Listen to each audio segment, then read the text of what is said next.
A very good afternoon from Paris. It's about 3 p.m. local time and a hectic day here in the French capital today.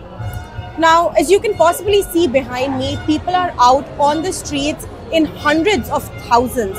And what you're witnessing is an amalgamation of various unions coming together to unify in protest. You're seeing workers from the transport sector, from the education sector, also from the healthcare sector, who've all sort of come together, come out and are protesting. The reason behind these protests are the infamous budget cuts that have been proposed by the French government.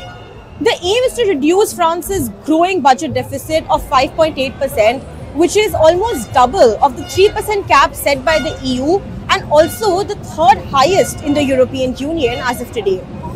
Now, the proposed budget cuts have not come without political upheaval for France and the French people. They were introduced by former Prime Minister François Bayrou, which led to the minister's fall in Parliament earlier this month. Now, as of last week, France has appointed a new Prime Minister, Sébastien Lecornu, and Lecornu has a gigantic task in front of him. He's sworn in a week ago and he's facing this massive protest, this massive manifestation which is taking place here in France. And he has only till October 7th to present his budget plan. Largely up until now, Lecornu has stayed silent on the budget cuts which were introduced by Bayrou.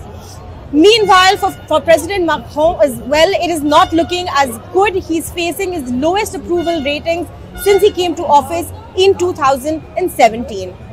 The social unrest as of today is being said to be an extension of the Bloquons II or the Block Everything protests which started in France last week, and the protesters are demanding social justice and protection of their rights.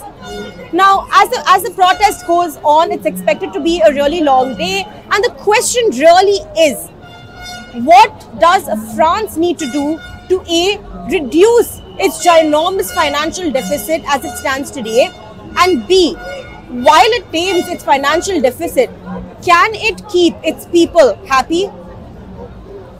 From Paris for NDTV, this is Paridhi Bhanot.